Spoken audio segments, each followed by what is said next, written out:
Everyone, welcome to our educational blogs. ఈరోజు మనం 8th class maths first chapter అయిన rational numbers నుండి exercise 1.3 చేద్దాం. ఎక్సర్సైజ్ 1.3లో మనము పార్ట్ 1లో 5th సమ్ వరకు నేర్చుకున్నాం కదా. రిమైనింగ్ సమ్తో ఈరోజు నేర్చుకుందాం, ఓకేనా. 6th వన్ చూడండి. 2 pieces of length 2 3/5 meters and 3 3/10 meters are cut off from a rope 11 meters long. What is the length of the remaining rope? అంటే ఏంటి, ఇక్కడ ఒక రోప్ ఉంది. ఆ రోప్ లెంత్ ఎంత ఇచ్చారు? 11 meters లాంగ్, 11 meters పొడవు గల ఒక రోప్ ఉంది. దానిని 2 పీసెస్గా కట్ చేశారు. ఫస్ట్ పీస్ లెంత్ ఎంత ఉంది? 2 3/5 meters ఉంది. And second piece rope length ఎంత ఉంది? 3 3/10 meters ఉంది. Next, what is the length of the remaining rope? ఈ 11 meters రోప్లో 2 పీసెస్ని ఇలా కట్ చేసిన తర్వాత మిగిలిన రోప్ లెంత్ ఎంత ఉంది అని అడుగుతున్నారు, ఓకేనా. ఈ మిగిలిన రోప్ లెంత్ని మనము క్యాలిక్యులేట్ చేయాలి అంటే ముందుగా ఈ 2 పీసెస్ని యాడ్ చేసి దాన్ని ఈ టోటల్ లెంత్ నుండి సబ్ట్రాక్ట్ చేయాలి. అప్పుడు మనకు ఈ రిమైనింగ్ రోప్ లెంత్ వస్తుంది, ఓకేనా. అది ఎలాగో చూద్దాం ఇప్పుడు. ముందుగా మనం మిక్స్డ్ ఫ్రాక్షన్స్ని ఇంప్రాపర్ ఫ్రాక్షన్స్గా కన్వర్ట్ చేద్దాం. ఫస్ట్ పీస్ లెంత్ ఎంత ఉంది? 2 whole 3/5 కదా. అంటే అప్పుడు మనకేమవుతుంది? 5 2s 10, 10 + 3 13, 13/5 అవుతుంది. నెక్స్ట్ వన్ ఏమిచ్చారు మనకు? 3 whole 3/10 కదా. 10 3s 30, 30 + 3 33, 33/10, ఓకేనా. ఇప్పుడు మనం ఈ 2 మిక్స్డ్ ఫ్రాక్షన్స్ని కూడా ఇంప్రాపర్ ఫ్రాక్షన్స్గా కన్వర్ట్ చేసుకున్నాం కదా. ఇప్పుడు సమ్ చేద్దాం, ఓకేనా.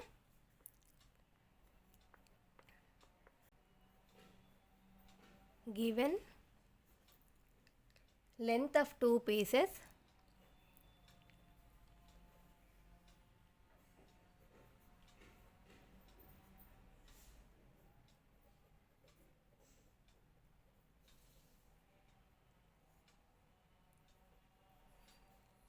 of rope is,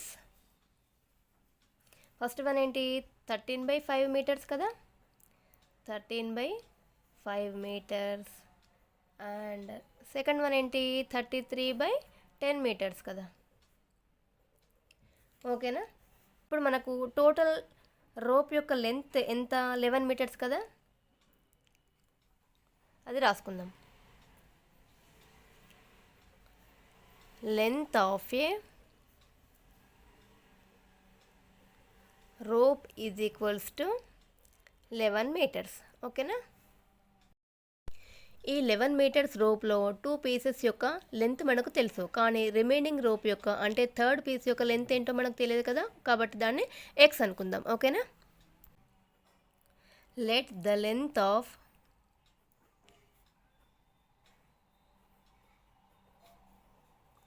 third piece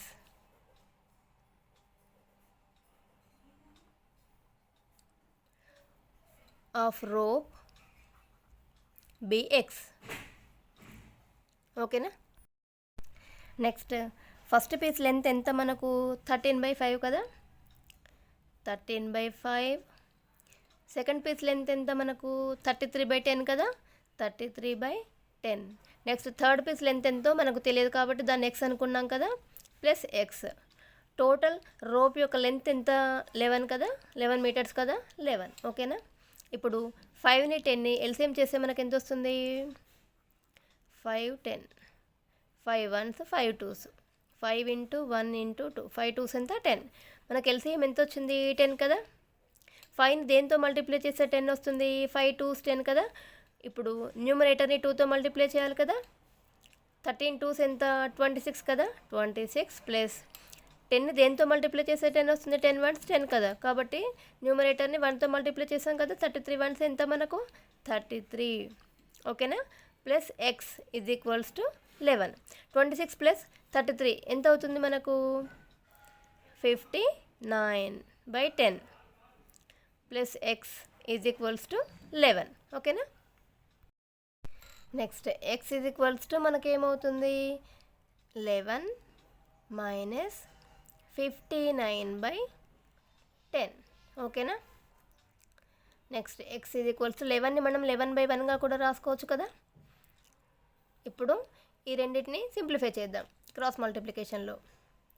10 11s ఎంత, 110 మైనస్ 159 59/10. ఓకేనా. That is equals to 110 minus 59 ఎంత అవుతుంది మనకు, 51/10. మనకు x ఈజ్ ఈక్వల్స్ టు ఎంత వచ్చింది ఆన్సర్, 51/10. ఓకేనా. ఇదే మన రోప్ యొక్క థర్డ్ పీస్ లెంత్. ఓకేనా. ఈ 51/10ని మనం మిక్స్డ్ ఫ్రాక్షన్లో ఎలా రాసుకుంటాం, 5 హోల్ 1/10. ఓకేనా. 5 హోల్ 1/10 మీటర్స్ అనేది థర్డ్ పీస్ యొక్క లెంత్. ఓకేనా. దీన్ని మనం ఎలా రాసుకుంటాం, therefore the third piece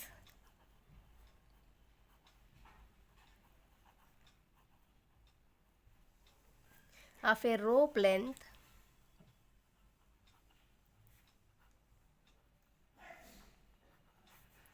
is 5 whole 1/10 metres. ఓకేనా. ఇదే మన ఆన్సర్. 7th వన్ చూడండి. The cost of 7 whole 2/3 metres of cloth is 12 whole 3/4 rupees. Find the cost per metre.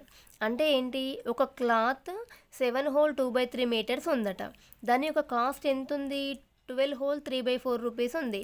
Find the cost per metre అంటే ఆ క్లాత్లో పర్ మీటర్ యొక్క cost ఎంత కనుక్కోమంటున్నారు. ఓకేనా. అది ఎలాగో చూద్దాం. ఈ సమ్ని ఎలా సాల్వ్ చేయాలంటే, ఫస్ట్ మనకు క్లాత్ యొక్క లెంత్ ఎంత ఇచ్చారు, 7 హోల్ 2/3 మీటర్స్ కదా, అది రాసుకుందాం. Given length of the cloth is equals to 7 whole 2/3 metres. ఓకేనా. నెక్స్ట్ ఇప్పుడు దీని యొక్క కాస్ట్ ఎంత అన్నారు, 12 హోల్ 3/4 రూపీస్ కదా, అది రాద్దాం. Next cost of 7 whole 2/3 metres of cloth is rupees 12 whole 3/4 కదా, 3/4. ఓకేనా.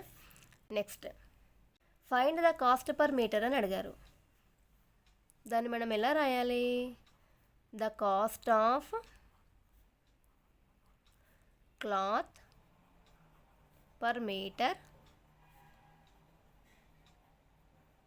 Is equals to 12 whole 3/4/7 whole 2/3. ఓకేనా. ఇప్పుడు మనం ఈ రెండు మిక్స్డ్ ఫ్రాక్షన్స్ని కూడా ఇంప్రాపర్ ఫ్రాక్షన్స్గా కన్వర్ట్ చేద్దాం. 4 12s ఎంత, 48. 48 ప్లస్ 3 ఎంత, 51.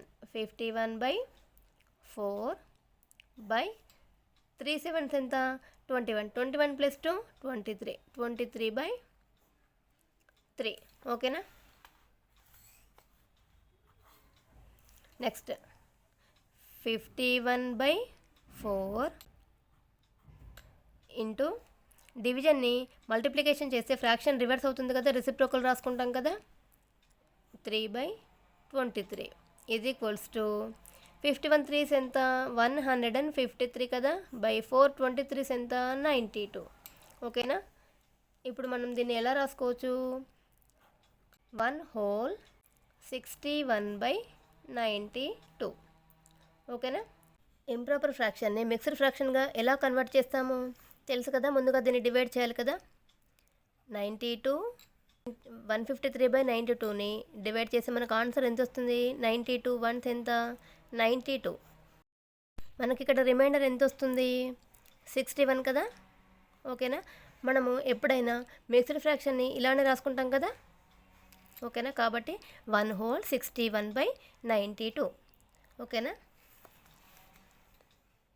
Therefore, the cost of the cloth per meter is equals to 1 whole 61/92. 2. ఇదే మన ఆన్సర్. ఓకేనా. నెక్స్ట్ ఎయిత్ వన్ చూడండి. Find the area of a rectangular park which is 18 whole 3/5 metre long and 8 whole 2/3 metre broad. అంటే ఏంటి, ఒక rectangular park యొక్క పొడవు ఎంత ఉంది, 18 హోల్ 3/5 మీటర్ ఉందంట. బ్రాడ్ వెడల్పు ఎంత ఉంది, 18 హోల్ 2/3 మీటర్ ఉందంట. మనల్ని ఏం కనుక్కోమంటున్నారు, ఫైండ్ ద ఏరియా అంటున్నారు. అంటే ఏరియాని కనుక్కోమంటున్నారు, రెక్టాంగులర్ పార్క్ యొక్క ఏరియాని కనుక్కోమంటున్నారు. ఫైండ్ ద ఏరియా అన్నప్పుడు ఏరియాని కనుక్కోవడానికి మనకు ఒక ఫార్ములా ఉంది కదా, area is equals to length into breadth అని. ఆ ఫార్ములాని యూజ్ చేసి మనము ఏరియాని కనుక్కుందాం. ఓకేనా. సమ్ని సాల్వ్ చేద్దాం. మనకు length of a rectangular park ఎంత ఇచ్చారు, given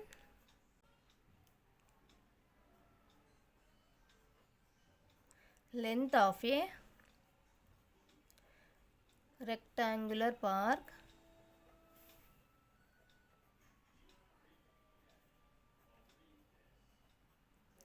is equals to 18 whole 3/5 meters. ఓకేనా. నెక్స్ట్ బ్రెడ్త్ ఎంత ఇచ్చారు, 8 హోల్ 2/3 మీటర్స్ కదా.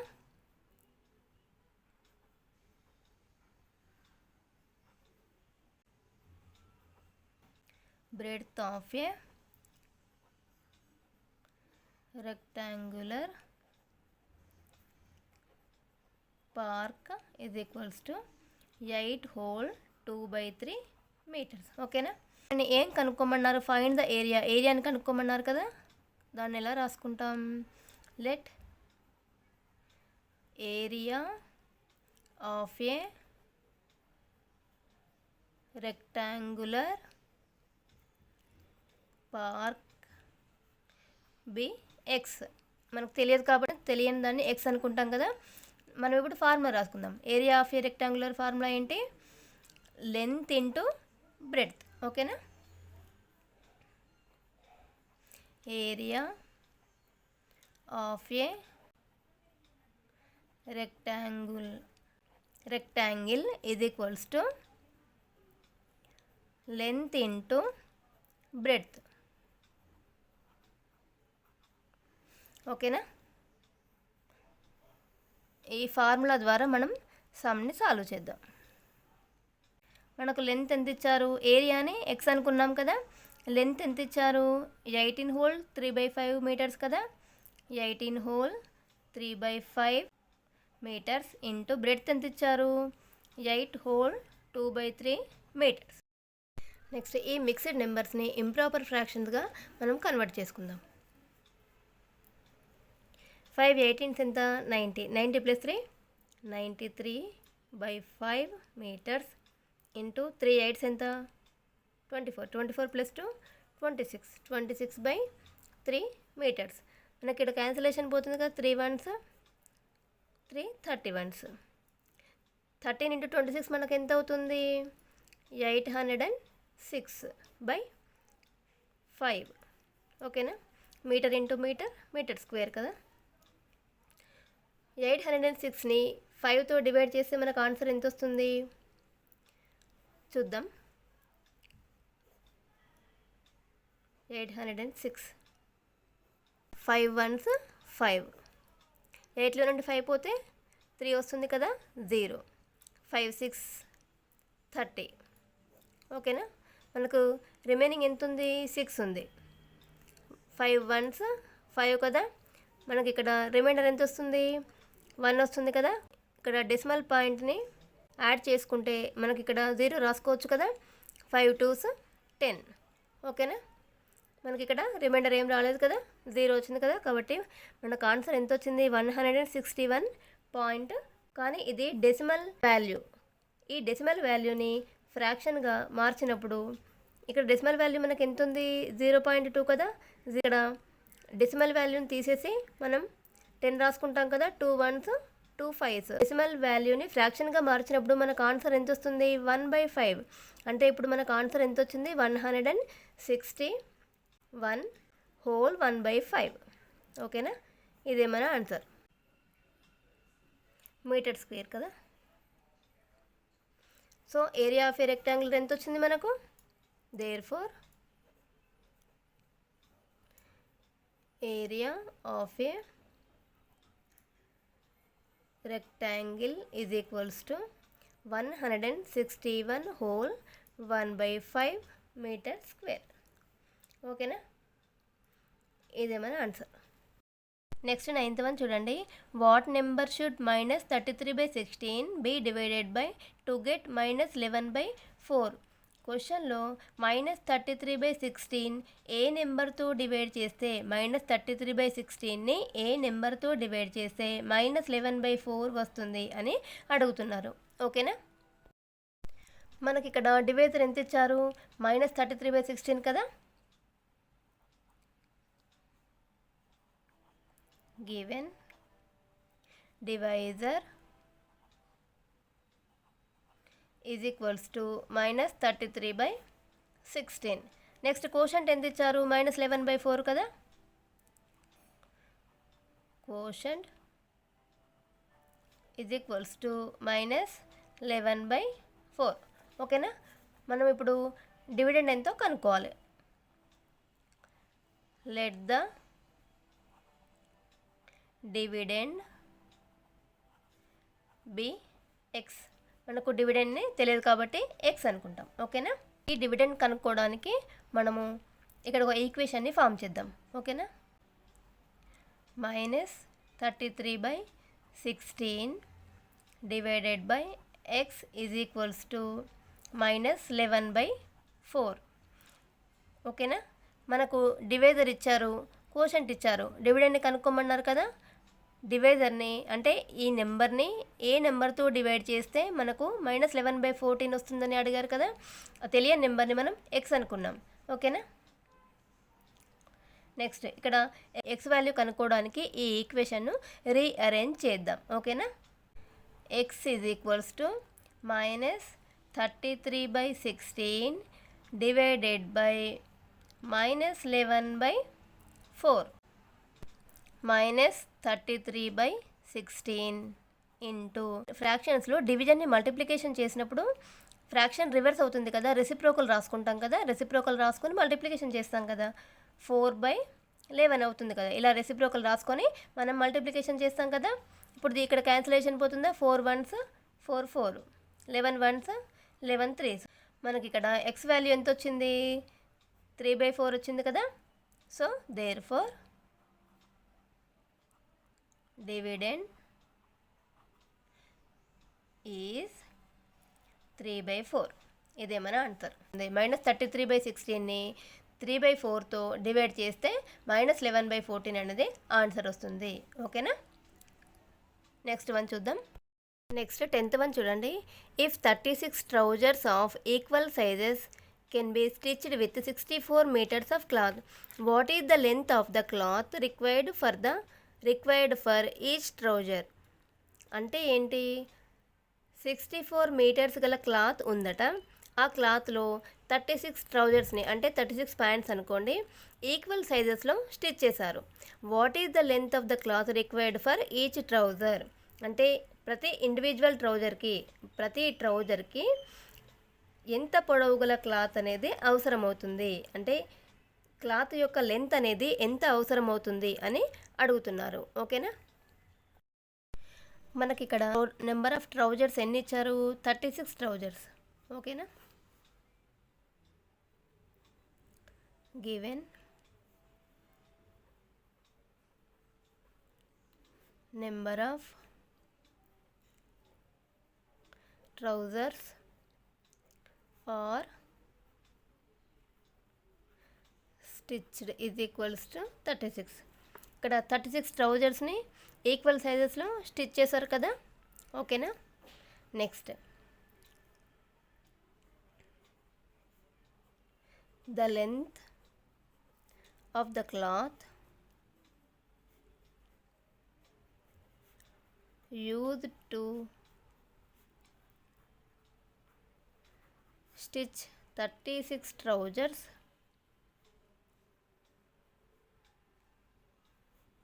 is ఎంత? మనకు 64 meters కదా.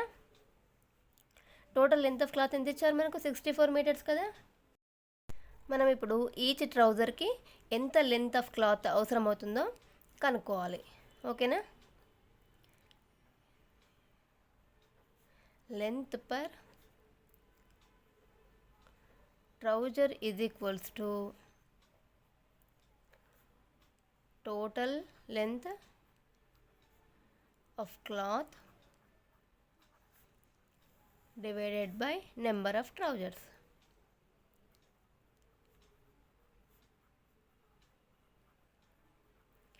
అంటే టోటల్ లెంత్ ఆఫ్ క్లాత్ని నెంబర్ ఆఫ్ ట్రౌజర్స్తో డివైడ్ చేస్తే మనకు ఆన్సర్ వచ్చేస్తుంది.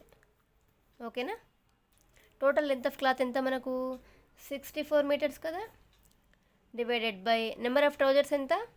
36 కదా. 36 కదా.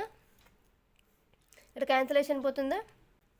6 9s 6 16s 16/9 మీటర్స్ అనమాట. దీన్ని మనం మిక్స్డ్ ఫ్రాక్షన్లో ఎలా రాసుకోవచ్చు? 9 16 కదా. 16 డివైడెడ్ బై 9 కదా. 9 1s 9. 16లో నుండి 9 పోతే ఎంత వస్తుంది మనకు? 7. సో మనం మిక్స్డ్ ఫ్రాక్షన్ ఎలా రాసుకోవచ్చు? 1/7/9 మీటర్స్ మనం ఇలా కూడా రాసుకోవచ్చు. ఓకేనా? Therefore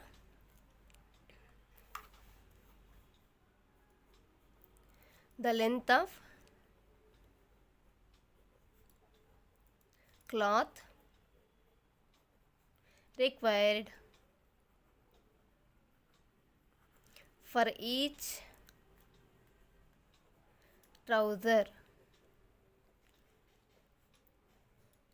is 1/7/9 meters. ఓకేనా? Next last sum 11th one చూడండి. When the repeating decimal 0.363636 so on is written in simplest fractional form p/q. Find the value of p plus q. ఇక్కడ ఇచ్చినటువంటి రిపీటింగ్ డెసిమల్ అయిన 0.363636 అనేది ఒక సింప్లెస్ట్ ఫ్రాక్షన్ ఫామ్ రూపంలో అంటే p/q రూపంలో రాయబడినప్పుడు దాని యొక్క find the value of p plus q value ఎంతో కనుక్కోమంటున్నారు. ముందుగా మనం ఈ రిపీటింగ్ డెసిమల్ అయిన 0.363636 సో అని ఉంది కదా, దీన్ని ఫ్రాక్షన్ ఫామ్లో రాయాలి కదా p/q ఫామ్లో. అలా రాయడానికి మనం సెకండ్ క్వశ్చన్లో రాసాం కదా, డెసిమల్ని ఫ్రాక్షన్ రూపంలో ఎలా రాస్తామో సేమ్ అలానే ఇక్కడ కూడా రాసుకుందాం. రాసుకొని దాన్ని p/q ఫామ్ వచ్చిన తర్వాత దాన్ని p ప్లస్ క్యూ చేద్దాం. ఓకేనా? So let x is equals to డెసిమల్ని ఫ్రాక్షన్ ఫామ్లో రాయడానికి ఫస్ట్ మనం 2 ఈక్వేషన్స్ని ఫామ్ చేసి ఆ 2 ఈక్వేషన్స్ని సబ్ట్రాక్షన్ చేస్తే మనకు ఫ్రాక్షన్ ఫామ్ వస్తుంది కదా. ఓకేనా? Let x is equals to 0.3636 so on కదా. సో ఈక్వేషన్ 1 ఏమవుతుంది మనకు?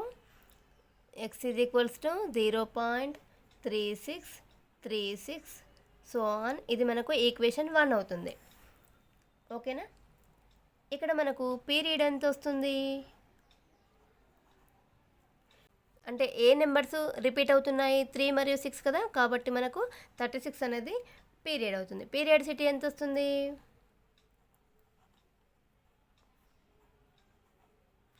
2. ఎందుకంటే ఇక్కడ 3 మరియు 6 ఈ 2 నెంబర్స్ రిపీట్ అవుతున్నాయి కాబట్టి మనకు పీరియడ్సిటీ అనేది 2 వస్తుంది. ఓకేనా? పీరియడ్సిటీ 2 వచ్చింది కాబట్టి మనము ఈక్వేషన్ 1ని 100తో మల్టిప్లై చేయాలి కదా. So multiply equation 1 with 100. ఓకేనా? మనకు ఫస్ట్ ఈక్వేషన్ ఏంటి? ఎక్స్ ఈజ్ ఈక్వల్స్ టు 0.3636 కదా, దాన్ని 100తో మల్టిప్లై చేద్దాం. 100 into X is equals to 100 into 0.3636 so on. So మనకు ఆన్సర్ ఎంత వస్తుంది? 100x is equals to 100 into 0.363636 చేసే ఆన్సర్ ఎంత వస్తుంది మనకు? 36.3636 సో అని వస్తుంది. ఓకేనా? ఇది మనకు ఈక్వేషన్ 2. ఇప్పుడు మనం ఏం చేయాలి? subtract equation 1 from equation 2.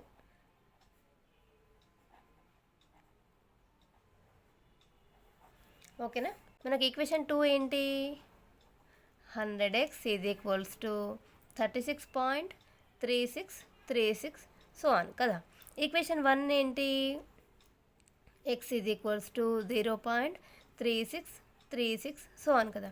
ఇప్పుడు ఈ రెండింటిని సబ్ట్రాక్ట్ చేయాలి. 100x minus x is equals to మనకు ఆన్సర్ ఎంత వస్తుంది, 99x is equals to 36.0000 so on, అంటే మనకు 36 అనమాట. 99x is equals to 36. So x is equals to ఏమవుతుంది మనకు, 36/99 కదా. ఇక్కడ క్యాన్సిలేషన్ పోతుంది కదా, 9 11s 9 4s. x is equals to ఎంత వచ్చింది మనకు, 4/11. ఇదేమన్నా p/q ఫామ్ వచ్చేసింది కదా మనకి ఇక్కడ. ఓకే, నెక్స్ట్ ఏం కనుక్కోమన్నారు, p+q, find the value of p+q. ఇప్పుడు మనం p+qని కనుక్కుందాం. ఓకేనా, సో దీన్ని మనం ఎలా రాసుకోవచ్చు, therefore sum of the simplest fractional form